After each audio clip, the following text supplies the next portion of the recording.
کیا آپ بھی اس لفظ کو تامرونی پڑھتے ہیں؟ اگر آپ ایسے پڑھتے ہیں تو پھر آپ غلط پڑھ رہے ہیں۔ 80% لوگ اس لفظ کو مجہول پڑھتے ہیں جو کہ گناہ ہے۔ آج ہم اسی لفظ کو پڑھنا سیکھیں گے۔ اگر آپ میرے چینل پہ نئے ہیں تو لائک کریں، سبسکرائب کریں اور شیئر ضرور کیجیے گا تاکہ جو لوگ بھی قرآن پاک کو صحیح انداز میں سیکھیں آپ کو بھی اس کا ثواب ملے۔ وَلَقَدْ يَسَّرْنَا الْقُرْآنَ لِلذِّكْرِ فَهَلْ مِن مُدَّكِرٍ۔ اور بے شک ہم نے قرآن کو ذکر کے لیے آسان کر دیا ہے، تو کیا ہے کوئی یاد کرنے والا؟ یہاں پہ دیکھیں، یہاں پہ یا ساکنہ سے پہلے زبر ہے یا لین ہے، اس کو کھینچیں گے نہیں، یعنی کہ آفا غی نہیں پڑھیں گے، آفا غی۔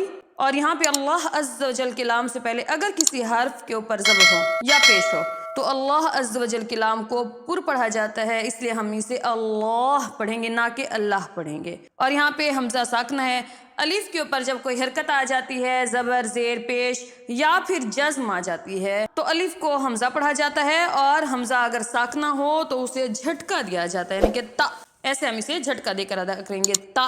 اب آتے ہیں مین ٹاپک پہ۔ یہاں پہ واو ساکن سے پہلے پیش ہے، واو مدہ ہے، اس کو کھینچیں گے، لیکن حروف مدہ کے بعد سکون اصلی ہے۔ سکون دو طرح کی ہیں، جزم اور تشدید۔ یہ تشدید ہے تو یہ بھی سکون ہے، اور اگر حروف مدہ کے بعد سکون اصلی ہو تو وہاں پر مد لازم آتی ہے، اسے 3 الف کی مقدار کھینچ کر ادا کرتے ہیں۔ یہاں پہ نون مشدد ہے تو اس میں بھی غنہ ہوگا، اور یا ساکنہ سے پہلے زیر ہے یا مدہ ہے، آگے حمزہ دوسرے کلمے میں ہے، اعبد میں ہے، اس وجہ سے یہاں پر مد منفصل ہے، اس سے 2.5 الف کی مقدار کھینچیں گے، یعنی کہ تا پہ جھٹکا دیں گے جیسے میں نے اب دیا تا، اور رو کو 3 الف کی مقدار کھینچیں گے۔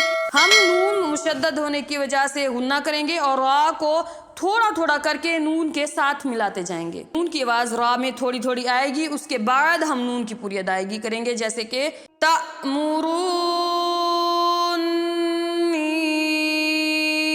تأمرونی، رون، اس طرح سے نون کی آواز آئے گی، پھر نون کو ہم واضح طور پہ لیں گے۔ آفا غیر اللہ